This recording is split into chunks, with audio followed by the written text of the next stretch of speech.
সারাদিন দরজা জানালা বন্ধ রেখে ওই নোংরা পরিবেশ থেকে মুক্তি পাই না। এটা মনে হয় ভাত। আর ফোন করে দেখো, আমি তো দেখতেছি দূরের থেকে ভাতের মতো রান্না করতে ঘুরে গেছে একবার। ও তো মায়েরও কিছু হয় নাই যে ভাত রাইন দেখাইতে কইস বা কি বা 24টা ঘন্টা এরকম বস্তির মতো চিৎকার চেঁচামেচি করে এবং মারধর করে, যেন আমার কাছে, আমার বাবার কাছে না আসে তার মেয়ে।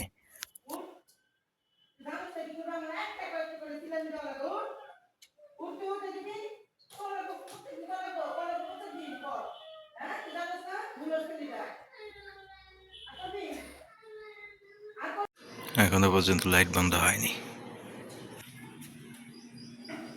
মনে হবে যেন এটা বাসা বাড়ি না, এটা এই নোংরা ভাষা, এই নোংরা কথা, এই নোংরা অত্যাচার, এই যে ফাটা বাঁশের মতো গলা, এই সকাল থেকে যে শুরু হয় নোংরামি, রাত 1টা 2টা পর্যন্ত চলে। আমাদের বংশের মধ্যে যতগুলো নেগেটিভ সাইড আছে প্রত্যেকটার মালা হয়েছে সে একা একটা মালা মালা। যত চাচা, যত বাপ, যার যত খারাপ দিক আছে সব সে একা হরণ করছে। গুড মর্নিং, আজকের ব্লগ এখান থেকে শুরু করছি। আব্বু গেছে ডাক্তারের কাছে।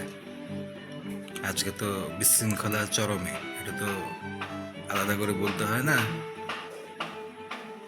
আমি ঘুম থেকে উঠে মোটর ছাড়লাম, কারণ আজকে শুনেছিলাম সকাল 9টা থেকে 5টা পর্যন্ত ইলেকট্রিসিটি থাকবে না। এখন যায় কি না সত্যি সত্যি জানি না, তবে যেহেতু আমার বাবা বাসায় নেই, তাহলে আজকে পানি ছাড়ার মতো তো কোনো মানুষ নেই। বাড়ি ভাড়া লুট করার জন্য অনেকেই আছে, শুয়ে শুয়ে ভাড়া নেওয়ার জন্য, রুম ভাড়া খাওয়ার জন্য, কিন্তু মোটর কখনো কেউ নিজ দায়িত্বে ছাড়ে না। তো আব্বু যেহেতু বাসায় নেই, আমি মোটর ছেড়ে দিলাম। দেখালাম ওই যে কীভাবে বাইরের লাইটটা পর্যন্ত এখনও বন্ধ হয়নি, জ্বলছে। আর উনি কখন ঘুম থেকে উঠে কখন নাস্তা দেয় তার কোনো ঠিক নাই। এখন দেখা যাক, আব্বু বাসায় নেই আজকে, নাস্তার কী অবস্থা হয়, খেতে পারি কি পারি না, কতক্ষণ লাগে। আব্বু গেছে ডাক্তারের কাছে। তো আজকের ব্লগটা মোটামুটি এখান থেকেই স্টার্ট করলাম। মা, ছোট বাচ্চা, বড় ছেলে সবগুলো একসঙ্গে ঘুমোচ্ছে। ওরা খুব ভালো মতো জানে যে নাস্তার কোনো প্রিপারেশন আজকে নেই খুব সহজে, এই জন্য ঘুম থেকে ওঠার চেষ্টাও করছে না, খুব আরামে ঘুমাচ্ছে। আসলে কিছু কিছু মানুষ আছে, এরা হয় কি, মানে যা ডিজার্ভ করে না, যোগ্যতার চাইতে অনেক বেশি পেয়ে যায়, তখন হয় এদের সমস্যা। কিছু মানুষ আছে এরকম, দেখা গেছে ভালো ফ্যামিলি ডিজার্ভ করে না, নিজে থাকে বাজে পরিবেশে, বস্তিতে জন্ম হয়েছে, একটা বস্তির একটা পরিবেশেই তাদের আসলে থাকার কথা ছিল, ওইটাই সে ডিজার্ভ করে, কিন্তু যোগ্যতার চাইতে অনেক বেশি কিছু পেয়ে যায়, তখন তাদের সহ্য হয় না। ঠিক তেমনি এই বিয়ে শাদী, ভালো একটা ঘর, সন্তান, এগুলাও সবার জন্য মানে যোগ্যতা অনুযায়ী হয় না। কেউ কেউ আছে রাস্তায় রাস্তায় ঘুরবে, নোংরামি করবে, নষ্টামি করবে, নিঃসন্তান থাকবে, সন্তান হবে না। আবার কিছু মহিলা আছে যে ডিজার্ভ করে না, কিন্তু সন্তান হয়ে গেছে, সন্তান তার কাছে ক্যারিয়ারের ক্ষেত্রে একটা বাধা হয়ে দাঁড়িয়েছে। মানে সন্তান সে সহ্য করতে পারে না, নিজের সন্তানকে সে দেখতে পারে না, পছন্দ করে না, তার সব কিছুর মধ্যে বাধা মনে হয় তার সন্তানকে। মূলত ওই ধরনের মহিলারাই নিজের সন্তানকে মানে চরম পরিমাণে অপছন্দ করে, তার প্রতি একটা অন্যরকম জেদ থাকে, চাপা একটা রাগ থাকে। দেখা গেছে যে, আমি জাস্ট র্যান্ডমলি এমনি একটা কথা বলছি, কাউকে বলছি না নির্দিষ্ট করে, কিছু মহিলা থাকে না দুশ্চরিত্রা, খারাপ, ক্যারেক্টারলেস। তো দেখা গেছে এরা বিয়ের পরে স্বাধীনভাবে যা খুশি করতে গেলে, যা যা সে করতো নিজের মতো নর্মালি, সন্তান হওয়ার পরে আর সেই কাজগুলো ঠিকমতো করতে পারে না প্রপারলি। সন্তানগুলো মাঝখানে তাদেরকে অনেক বেশি ডিস্টার্ব করে, সেই জন্য তারা সন্তানের ওপর খুব বেশি রেগে থাকে, ডিপ্রেশনগুলো বের করে দেয়। তখন হয় কি, যে কোনো অজুহাতে বা উছিলায় কীভাবে ওইটাকে একটু হিট করা যায়, একটু বেশি অতিরিক্ত শাসনের নামে শোষণ করা যায়, মানে নিজের রাগ জাহির করার জন্য যা কিছু করার সব কিছু করে, তাকে ব্যবহার করে। সারা সকাল কারেন্ট ছিল, তখন নাস্তা দেয় নাই। এখন খেজুরে গুড় দিয়েছে, ডিমটা পর্যন্ত দেওয়া হয় নাই আজকে। নাটকের সূত্রপাত হচ্ছে ওই যে গ্যাসের চুলায় তো কিছু রান্না করবে না, গ্যাস তো এনে রেখেছে এমনি এমনি। চুলা নিয়ে নাটক করেছে না, এখন যেহেতু ইলেকট্রিসিটি নাই, এখন চুলায় কিভাবে কাজ করবে? ওনার স্পেশাল ইলেকট্রিক চুলা তো এখন কাজ করবে না, এই জন্য আবার গ্যাসের সিলিন্ডার তো উনি ইউজ করবে না। নতুন চুলা তো আবার বোয়াল মাছের মতো ভাগা দিয়েছে, ওইটার মধ্যে তো কিছু রান্না করবে না, ওইটা তো আবার উনি বলবে যে ওইটা আমার বাপের বাড়ি থেকে দিয়েছে চুলা। এটা আবার সবাইকে শো অফ করতে হবে, মার্কেটিং করতে হবে। তো তার জন্য এখন উপায়টা কি? এখন উপায় হচ্ছে এই যে খেজুরের গুড়, তাও যে ভালো রুটিটা দিছে, আবার যে স্যান্ডেলের তলা দেয় নাই সকালে নাস্তা করার জন্য রুটির বদলে, অথবা কোনো পুরোনো প্যাডস, অথবা ইউজ করা টিস্যু।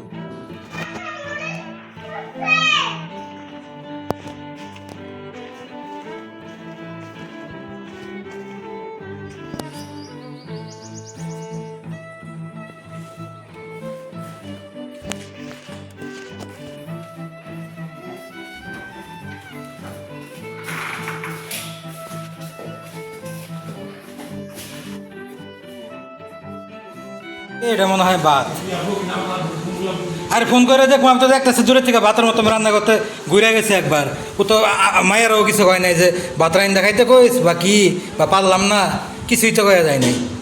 মায়ের দেয়া রুটি পাঠাইছে আমার কাছে,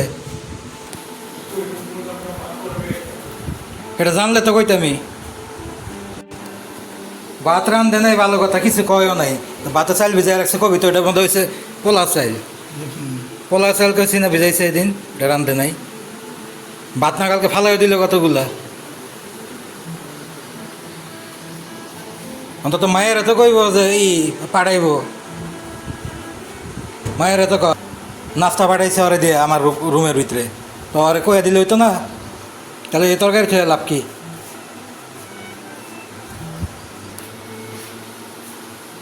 মনে তো হয় না এই টাইমে পাওয়া যাইব। তাহলে রাতটা বড় করলো, ওটাকে আমি এটাই বললাম না 4টা পর্যন্ত, পুরো 4টা পর্যন্ত যাক না। এরপরে আমি ঘুমাই গেছি, তারপরেও ঘুমাই নাই।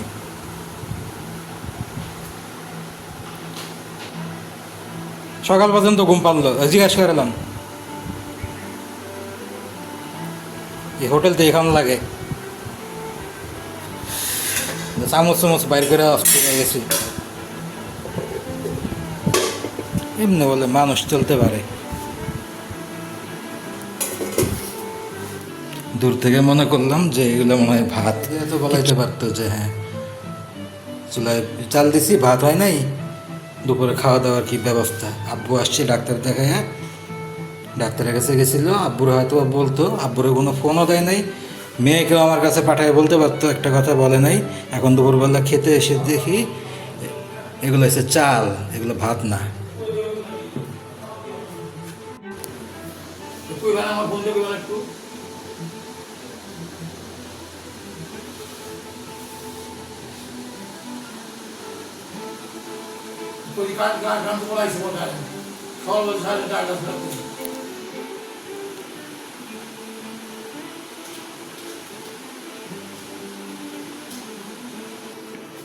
তার চুলাও কি জনসাধারণের জন্য খোলা নাকি? সবাই কি ওটা ইউজ করতে পারে নাকি? তার চুলা কি আমরা ধরতে পারি? চুলা থাকলেও তো লাভ নাই। আলির হোটেলে কি শিওর আছে? জানেন আগে। তাছাড়া উপায় কি? কিছু একটা তো খাইতে হইব। সারা জীবনের ঠিকাদারি লইছি না, অশান্তির গলি যে খাইছিলাম 2019 সালের এপ্রিলের 1 তারিখে, এই গলির সাইড এফেক্ট সারা জীবন দিতে হইব না? সারাটা সকাল পরে পরে ঘুম পারলো, কারেন্ট ছিল, এখন বলো কারেন্ট নেই। মোটর চাললাম আমি, মেয়ের গালি গালাজ মায়ের দৌড় এগুলো কইরা সময় পার করলো, পুরোটা সময় মেয়ের বুকের মধ্যে ভাড়া দেয় ফেললে। বাচ্চা হইয়া হয়েছে জীবনের সবচেয়ে বড় অশান্তি, এই বাচ্চার উপর হয়েছে ওর সব জেদ। এই ডিপ্রেশনও কারে দেখাইব, ওই জ্বালা কারে দেখাইব? সে তো দুপুরবেলা হোটেলতে খাই আইব। বাইরে থেকে ভাত কিনে নিয়ে আসলাম শুধু।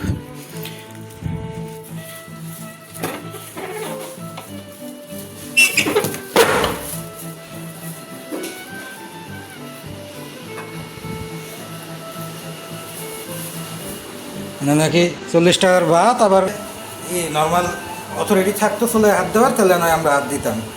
এটা তো যে কেউ ধরতে পারবো না। আরেকটা এটা তো পুষ্পসজ্জা মাল্য বিছাই রেখে দিছে টিভির রুমে। ওই তো এটা দামি চুলা কিনছে না, ওইটার যে কি ঝাল, ওই চুলার যে কি ঝাল বেরোবে সামনে।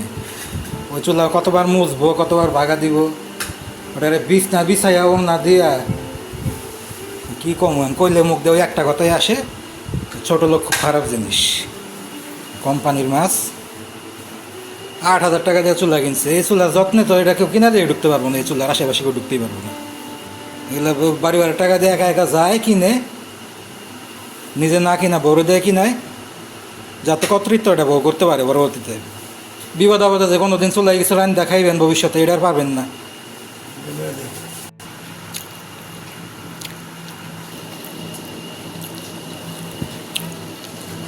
গন্ধ তো রাখছে ইচ্ছা করে, যদি আমরা খাই একটা আইটেম তো দেখাইলো যে একটা আইটেম আছে, গন্ধ উঠছে তাই কি করার।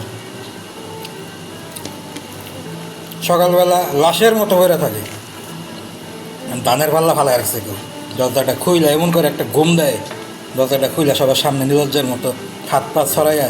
পৃথিবীতে যে কোনো মেয়ে মানুষ যেগুলো করতে পারে, পৃথিবীতে কোনো বউ যেগুলো করতে পারে, কোনো শ্বশুর বাড়িতে তাইকা এগুলো ইতে আসে না, এগুলো রেকর্ড ও যেগুলো করে।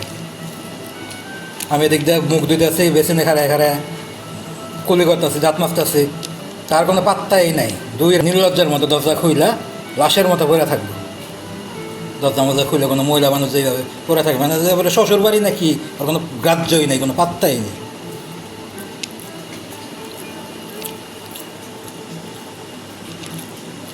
মেয়ে মানুষের জাত এগুলো কমপক্ষে 50টা মাইল লাগে সামনে দেখা হইলো গার্মেন্টসের মেয়ে। কসম করে কই ওর মতো নির্লজ্জ ব্যবহার্য আর কেউ নাই, কারোর সাইজ কাটিং এরকম লাগে না।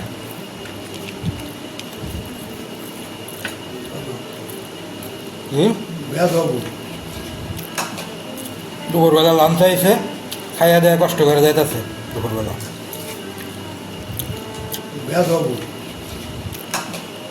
দুপুরবেলা লাঞ্চ আইসে, খাইয়া দেয়া কষ্ট করে যাইতেছে দুপুরবেলা। আইপিএসের এই ঘটনা শুই না, কালকে মিস্ত্রি পর্যন্ত মনে করতেছে কি নাকি হ্যাঁ নাকি বুঝাইব যাতে আইপিএসের লাইন দেয়। আইপিএসের ই নিয়ে মামারা শুদ্ধ ফেল মারছে, আপনার বড় ছেলের সাথে পারে নাই। আপনার বড় ছেলে হচ্ছে অথেন্টিক কাফির, নাম্বার 1 ক্রিমিনাল, সে কি জেনতেনের লোক? বড়রা কিছুই না। কি সুন্দর অফিস থেকে এসে ঠান্ডা মাথায় পড়ে থাকে, মনে হয় সে কিচ্ছু জানে না।